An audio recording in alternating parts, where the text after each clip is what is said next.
Hi, I'm John with Mentor Care, here to talk a couple more sexual offender myths that permeate our society. And I'm going to spend a little time, a little depth on a couple of these. One is that about the effectiveness of our sexual offender registration laws. And it's gotten to the point where most of the experts in the field realize it's just not doing its job. In fact, it might hinder uh, promoting public safety and the other things that they expect it to do. For example, I got a little map here that's in one of the typical zip codes in Fort Worth, 76107. It's got a lot of businesses and homes mixture. It's not an unusual neighborhood, but let me just show you how this map looks, for example. What I wanted to point out was all those dots on that map. So if you were a parent trying to figure out where it would be safe for your kids, essentially you'd have to come to the conclusion it's not safe to go outside. So that's not being very helpful. So what it would be more helpful is if in most states all that they had put on the map were those that were considered to be the most dangerous, the most likely to reoffend. And that might provide some help. Or even better yet, just eliminating the registry and letting public officials and police or parole officers or anybody who has an important reason to know could get access to this information. But we don't want to promote vigilantism or fear by thinking that a lot of the neighborhoods just aren't safe, when in reality that's not true. Just for example, we already talked about that 90% of the sexual offenders haven't been caught yet. So if you want to increase the density on that map, just multiply that 10 times over, and you would get an idea that they're perhaps just everywhere. And we need to train ourselves and be alert. You probably remember that show that was on TV about catching predators. It was called To Catch a Predator, I think it was. And I didn't watch it too much, but after doing it for, I think it was several years, it surprised them to find out that 99% of all those guys that they caught were first-time offenders.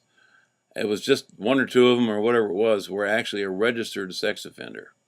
So it kind of surprised Walsh and the producers of the show, but nonetheless, that's the way it was.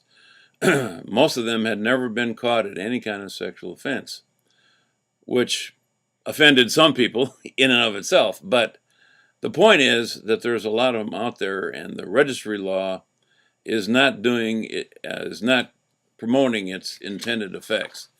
We want to increase public safety. We want to be able to protect our children and adults too, of course. Kind of right along with that is the idea that sex offenders are pretty much all the same.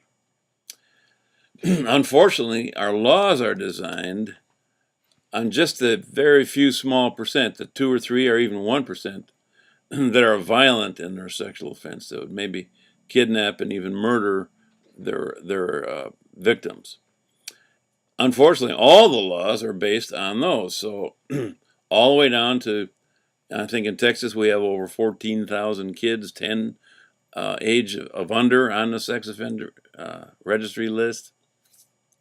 We've got guys that were on a trip, stop off back home to take a leak behind a pole or something, and they're now classified as a sex offender for life, right along with all the violent offenders. And Romeo-Juliet laws, where, for example, a guy's 17, maybe dating a 16-year-old. Now the guy turns 18, and all of a sudden, her parents decide they don't want him around anymore. They don't like him for whatever reason, and they cry foul and cry statutory rape. And in quite a few of these cases, they even go on to marry and have children, but still they must register as sex offenders for the rest of their lives, even though it was consensual and they love each other and eventually went on to a stable house, in spite of all the problems that society put on them.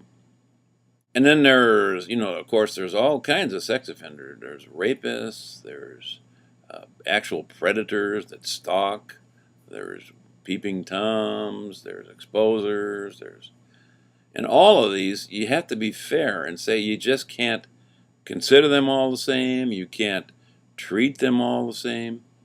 And certainly the law shouldn't apply to all of them equally, because you're just not doing us, the public, as much good as we could do if we began to put a little more sense in what we're doing rather than just fear and hysteria. So let's put some common sense into what we're doing and forge ahead.